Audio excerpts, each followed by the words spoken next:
Let's talk about Canadian agriculture for a minute.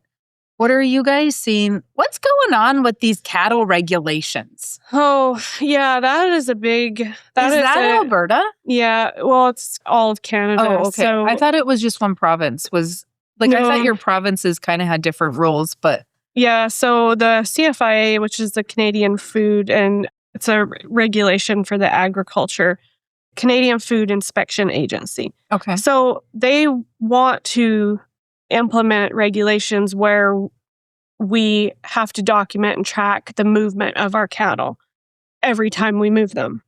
It's ridiculous.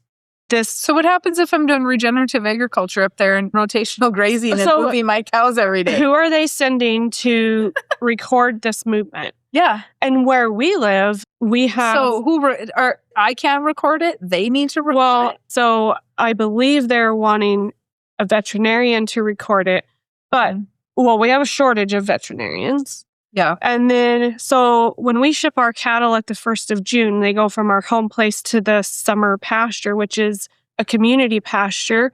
Well, who's going to be there to record the import of them to that pasture? Because, we're talking like hundreds of thousands of acres where these cattle go.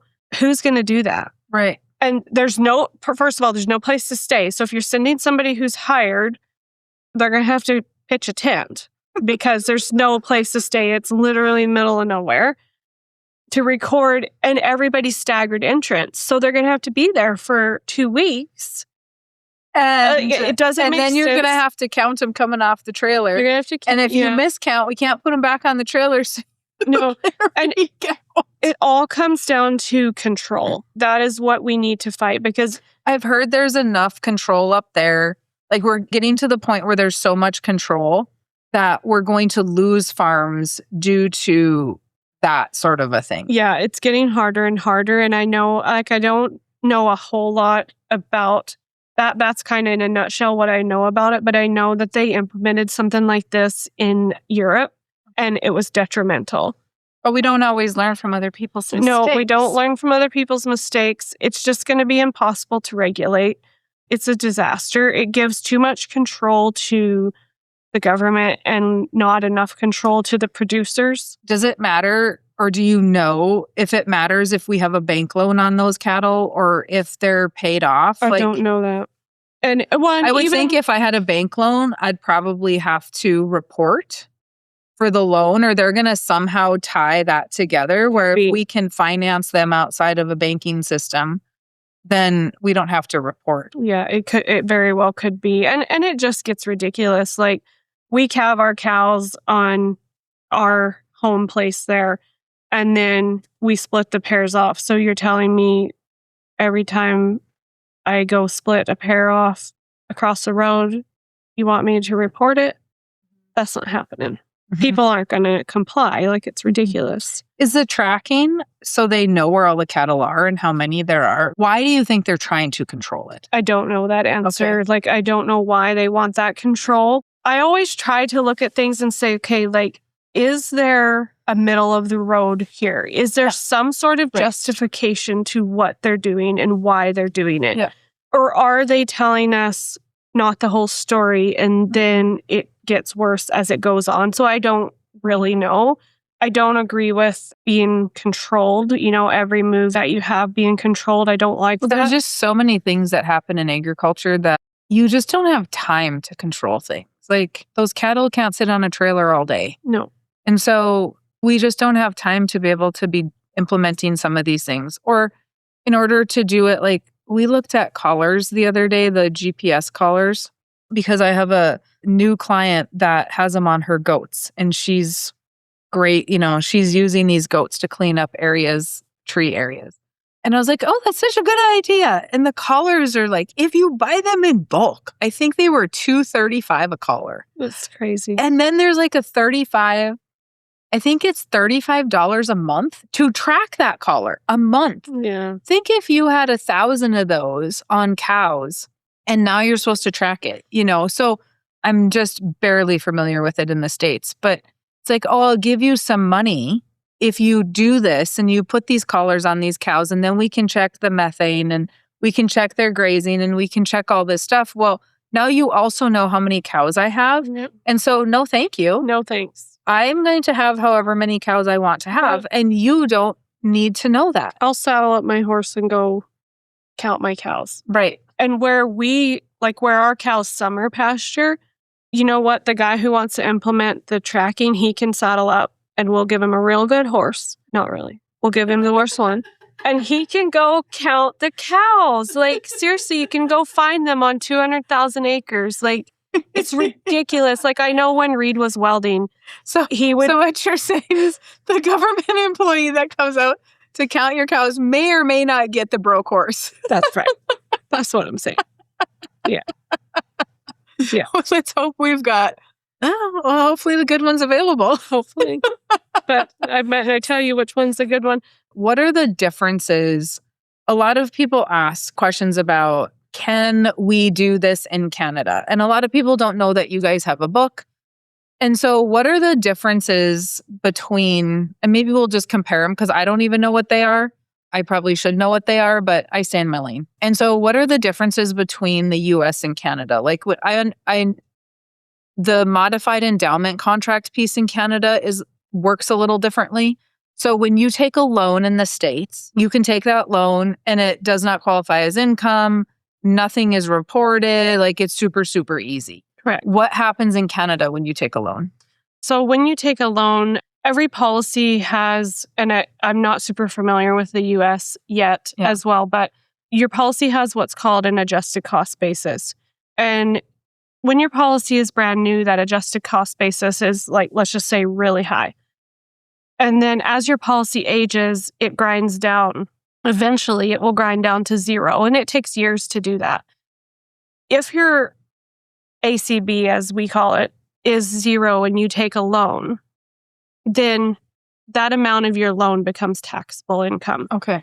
So it's something that we as advisors in our team keep an eye on for clients. I've been with Winnie for almost 6 years, and I've only seen one time where a client received a T5 slip, they called it, and it was for like $200. So they had $230 of taxable income or something from their loan. But then when they pay the loan back, that gets reimbursed, I understand? Yes, it reverses it. So I can call up the insurance company and say, okay, my client has a policy loan balance of XYZ. How much do they need to pay back by December 31st in order to prevent any taxation on it? And it's very easy. It takes focus and dedication from our team. And we try to coach our clients with that too. Like, hey, stay in tune because we can't care about your money more than you do. And so stay in tune with, hey, what is your loan balance? Let's set a calendar reminder for October 1st that says, hey, let's make a loan repayment. If you're not already making loan repayments regularly, let's set a reminder and say, okay, check in with Lacy and Winnie's team and see what. But the loan payment flexibility, is the loan as flexible as the US? They don't care if you make a loan payment. They don't care if you make interest. They're not tracking any correct. of that? They're not tracking it. Yeah. So it's truly it's the same as here. It's you being the banker. Yes. If you're going to start a policy, you need to make sure that you are the banker and you're paying attention, but you're actually holding their hand more than we do. Yeah. I'm not checking to make sure you have loan repayments because you're an adult. Yeah. And so you should be adulting. Yeah. But we also don't have that taxation issue to worry about. It's my understanding, like, you make sure the policy is designed that it won't MEC.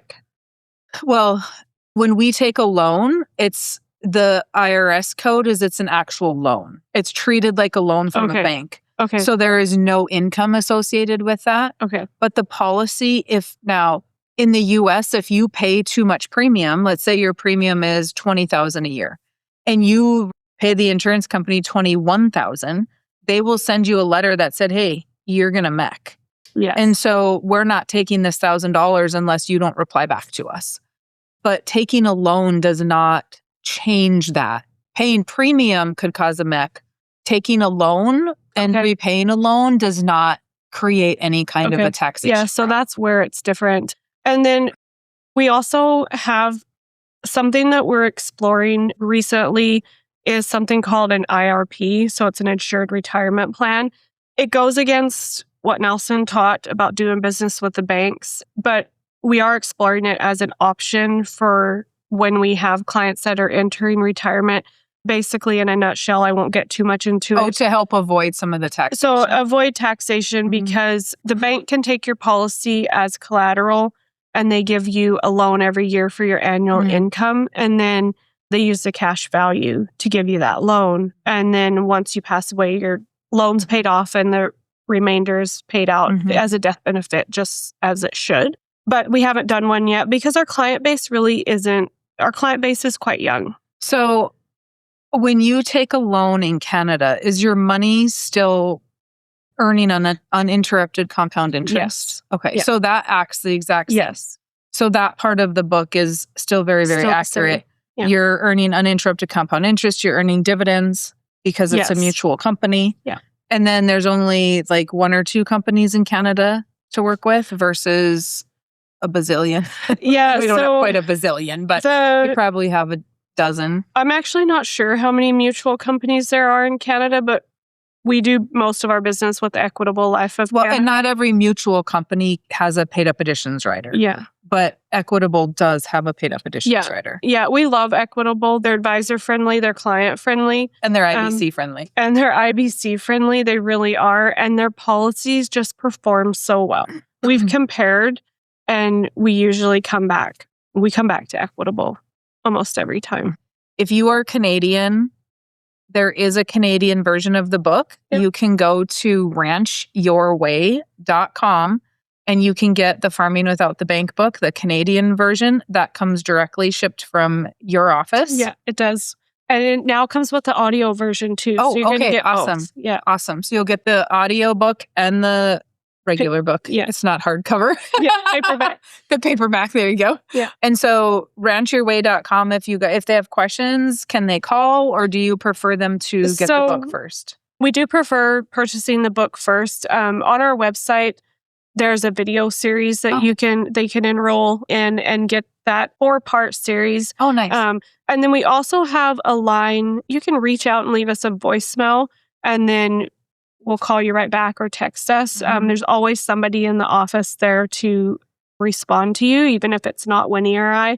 There's always somebody there to acknowledge your phone call or your message, and then we'll get back to you. And so once they read the book, they can set up an appointment. The link is in the book. Yep. Where they can set the appointment up. Or will you talk to them if they've got my book and not your book? Yes. Okay. Yes. So even if you have the US copy, they can just email you. Who should they email to get the calendar link? So if you have Mary Jo's book and you've read that, you can email WeCare, so WECARE at ranchyourway.com. Okay. And our assistant Amanda will help you with getting set up to meet with us. Okay.